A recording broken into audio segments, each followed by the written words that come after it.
दोस्तों, आदि गुरु शंकराचार्य द्वारा स्थापित ज्योतिर्मठ को ही हम जोशी मठ के नाम से भी जानते हैं, जो आजकल चर्चा का विषय बना हुआ है, जिसका कारण है सड़कों, घरों, मंदिरों, भवनों में आई दरार और जमीन फाड़कर रिश्ता पानी। जोशीमठ का नरसिंह देवता का मंदिर। ये मंदिर जितना भव्य है उतना ही गहरा है इसका रहस्य और इतिहास बेहद ही रोचक है। मान्यता है कि बिना नरसिंह भगवान के दर्शन के बद्री विशाल धाम के दर्शन का लाभ प्राप्त नहीं होता। वीडियो में आगे बढ़ने से पहले चैनल को सब्सक्राइब करें। देवभूमि उत्तराखंड।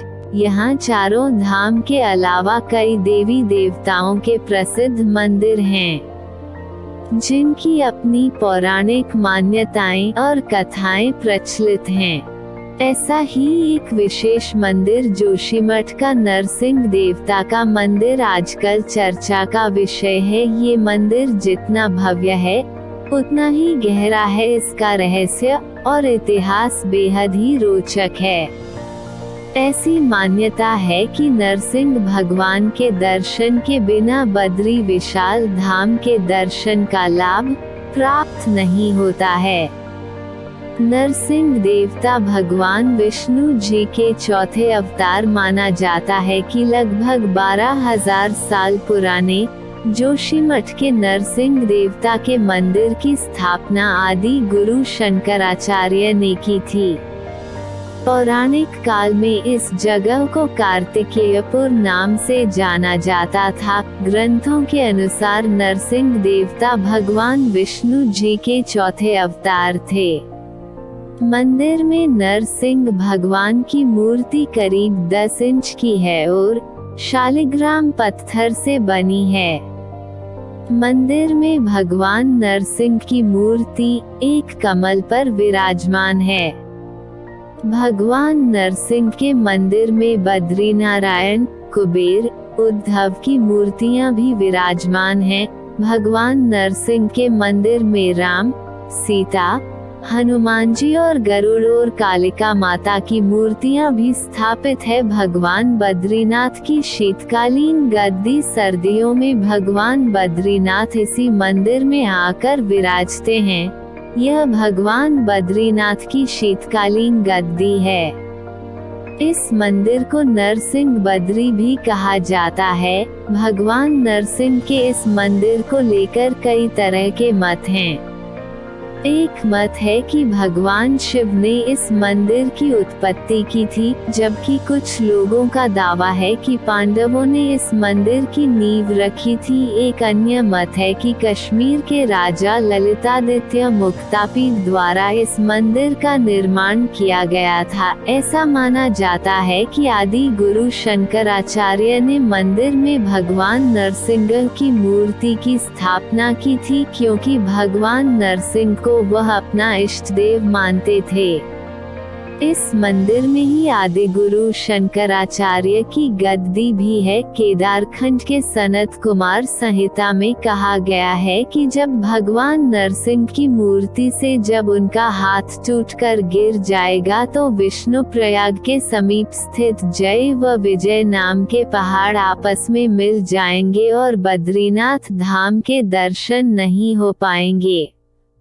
तब जोशीमठ के ही तपोवन क्षेत्र में भविष्य बद्री मंदिर में भगवान बद्रीनाथ के दर्शन होंगे। माना जाता है कि 8वीं सदी में आदि गुरु शंकराचार्य ने ही भविष्य बद्री मंदिर की स्थापना की थी। महर्षि वेद व्यास ने भी स्कंद पुराण में भविष्यवाणी की है कि भगवान नरसिंह की मूर्ति का हाथ टूटकर गिर जाएगा तो प्रचंड भूकंप आएगा और नर और नारायण पर्वत एक हो जाएंगे और इस भयानक प्राकृतिक आपदा में बद्रीनाथ धाम विलुप्त हो जाएगा और कोई भी भगवान बद्री के दर्शन नहीं कर पाएगा। इस भविष्यवाणी को जोशीमठ में होने वाली अप्रिय घटनाओं से सबसे ज्यादा जोड़ा जा रहा है मंदिर में भगवान नरसिंह की जो मूर्ति है उसकी एक बाजू पतली है। पौराणिक कथा के अनुसार यहाँ पर वासुदेव नाम के एक राजा का शासन था।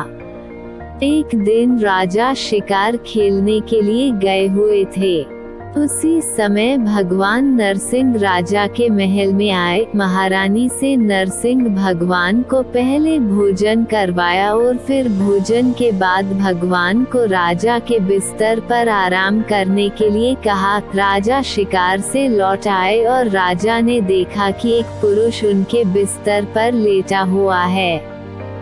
राजा को बहुत क्रोध आया और क्रोध में राजा ने तलवार से पुरुष पर वार कर दिया। तलवार के वार से उस पुरुष के बाजू से खून की बजाय दूध बहने लगा और वह पुरुष अब भगवान नरसिंह के रूप में बदल गया।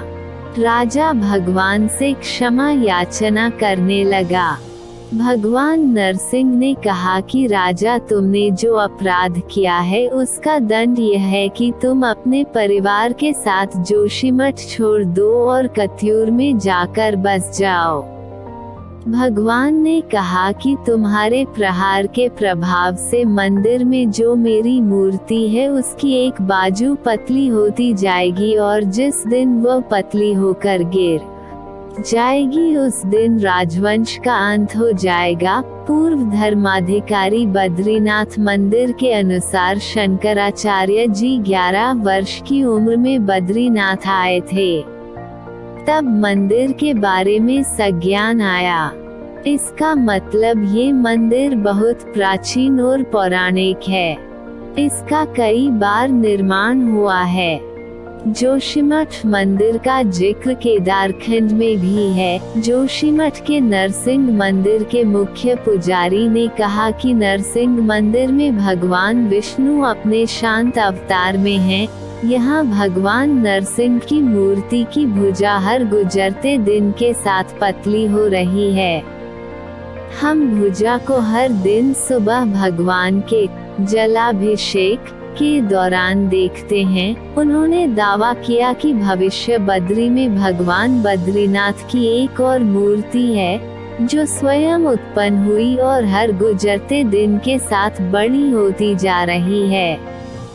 हमारे पौराणिक ग्रंथों में उल्लेख है कि जब भगवान नरसिंह की बाईं भुजा खंडित हो जाएगी तो भगवान बद्रीनाथ भी विलुप्त हो जाएंगे। जो नरसिंह मंदिर को लेकर जो बात कही जा रही है, ऐसा माना जाता है कि वो कलयुग के अंत की बात है और जो दैवीय आपदा होगी।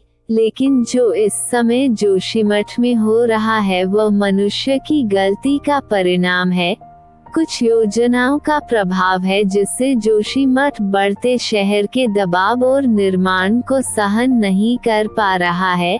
अगर ज्यादा देर नहीं हुई है, इसे सुधारा जा सकता है।